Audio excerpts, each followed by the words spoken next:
বাংলাদেশের খুবই আলোচিত একটি মামলা বা আলোচিত ব্যক্তি, সেটা হলো মোহাম্মদ ইমরান হোসেন, যে চেয়ারম্যান সাদিক অ্যাগ্রো লিমিটেড। তাকে আজকে একটি মানি লন্ডারিং মামলায়, মানি লন্ডারিং প্রতিরোধ আইনের একটি মামলায় তাকে আজকে গ্রেপ্তার করে বিজ্ঞ আদালতে তদন্তকারী কর্মকর্তা উপস্থাপন করেন। তাকে এই মামলায় গ্রেপ্তার আগেই করা হয়েছিল। করার পরে তাকে প্রাথমিক জিজ্ঞাসাবাদ করা হয়। জিজ্ঞাসাবাদ করার পরে তাকে বিজ্ঞ আদালতে উপস্থাপিত করা হয়।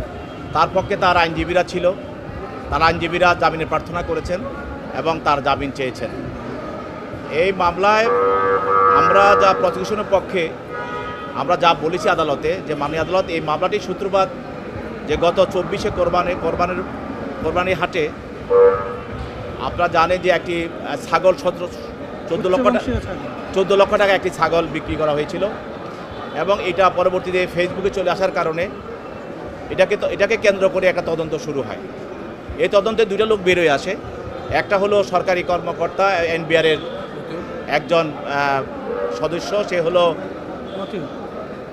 মতিউর রহমান, আর সে তার বিষয়টা চলে আসে। আর আসে এই ছাগলটা যিনি বাজারে উপস্থিত করেছেন বা বাজারে যিনি এটা উঠাইছিলেন বিক্রি করার জন্য, সে আজকে সেই ইমরান হোসেন।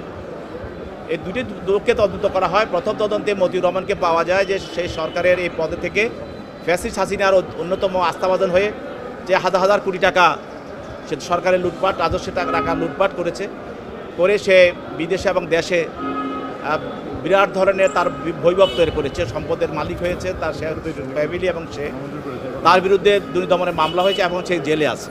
আর এই মামলা যখন আজকে যে মামলা, এই মামলা যখন ইমরান হোসেন সে সাদিক অ্যাগ্রো লিমিটেডের মালিক দাবি করে, তাকে যখন খুঁজতে যাওয়া হয় তখন দেখা যায় যে মোহাম্মদপুরে সে একটি সরকারি খাল দখল করে সেখানে সে ফার্ম তৈরি করে এবং তার ফার্মে গিয়ে দেখা যায় যে বেআইনিভাবে বিদেশ থেকে চোরাচালানের মাধ্যমে আমদানি নিষিদ্ধ বিভিন্ন ধরনের গরু, বাহাম জাতের গরু এবং বিভিন্ন ধরনের ছাগল এবং বিভিন্ন ধরনের গরু, বিশেষ করে নেপাল, ভুটান, বার্মা এবং আপনার আমেরিকান, থাইল্যান্ড, এইসব দেশের সে গরু চোরাচালানের মাধ্যমে এবং সরকারি পৃষ্ঠপোষকতায় সে নিয়ে আসে এবং সে অবৈধভাবে সরকারি জমি ব্যবহার করে। এতে করে তার প্রতি তদন্ত চলার পরে তার বিশেষ কয়েকটি ব্যাংক অ্যাকাউন্ট পাওয়া যায় এবং সেই ব্যাংক অ্যাকাউন্টের মাধ্যমে তদন্তকারী কর্মকর্তা সেখানে সিআইডি এবং আপনার বাংলাদেশ ব্যাংকের, আপনারা জানেন যে ইন্টেলিজেন্স যে ব্রাঞ্চটা আছে, তারা এই তদন্তগুলো করে থাকে। তারা যৌথ তদন্তে করে তার ব্যাংকে প্রায় 133 কোটি টাকা তাকে পাওয়া যায় এবং সেগুলোর কোনো ধরনের হিসাব সে দিতে পারে নাই। এছাড়াও তার বিভিন্ন ধরনের এফডিআর এবং তাদের যৌথ একটা অ্যাকাউন্ট আছে, সেই অ্যাকাউন্টও টাকা পাওয়া যায়।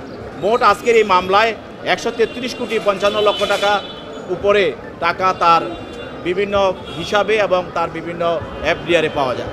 প্রাথমিক তদন্তে এগুলি কোনো সেই হিসাব দিতে পারে নাই, এগুলি টাকাগুলোর আসার কোনো হিসাব দিতে পারে নাই এবং বিভিন্ন সময় যে সে গরু এবং বিভিন্ন বিদেশে আমদানি নিষিদ্ধ যে গরু ছাগল আমদানি করেছে, এগুলিও সে কোনো ধরনের কাগজপত্র দেখাইতে পারে নাই। সে তখন তো বোঝা গেল যে সে ফ্যাসিস্ট হাসিনার একজন অন্যতম সহযোগী হিসাবে সেই অবৈধভাবে সে ব্যবসা করে দেশের কোরবানি বাজারে বা ঈদের বাজারে সে বিভিন্নভাবে অবৈধ গরু সেখানে সে উঠিয়ে দেশীয় যারা গরু ব্যবসায়ী তাদের ব্যবসাকে সে ক্ষতি করেছে এবং সরকারে হাজার হাজার কোটি টাকা সে রাজস্ব ফাঁকি দিয়েছে এবং এই চোরাচালানের মাধ্যমে গরু আনার নামে যে তার অবৈধ যে উপার্জন, সেই উপার্জনটাকে সে বিদেশে পাচার করেছে। তো এগুলি আমরা খতিয়ে দেখছি। আমরা বলছি যে মামলাটা এখন তদন্ত অবস্থায় আছে, প্রাথমিক তদন্ত অবস্থায় আছে। আমরা তার অ্যাকাউন্টগুলো পেয়েছি, তার টাকার উৎসগুলো আমরা পেয়েছি, টাকার অঙ্কটা আমরা পেয়েছি এবং এই উৎস এবং তার পাচারের যে বিষয়গুলো, এগুলিকে আমাদের আরও খতিয়ে দেখতে হবে। এখন যদি সে জামিনে বের হয়ে যায় তাহলে এই মামলার আলামতগুলো সে নষ্ট করবে এবং মামলা তদন্ত যেন না হইতে পারে সেই ব্যবস্থাও সে বিভিন্নভাবে প্রভাবিত করতে পারে। সেই জন্য তাকে জেলে পাঠানো হোক। পরবর্তীতে আমরা সময় মতো আমাদের তদন্তকারী কর্মকর্তা যখন প্রয়োজন হবে তখন তাকে আবার রিমান্ডে নিয়ে জিজ্ঞাসাবাদ করা হবে। উভয়ের বক্তব্য শোনার পর বিজ্ঞ আদালত তার জামিন নামঞ্জুর করেন এবং তাকে সিডব্লিউ মূলে জেল হাজতে পারেন। আলোচিত একজন ব্যক্তি, তাকে নিয়ে অনেক কিছু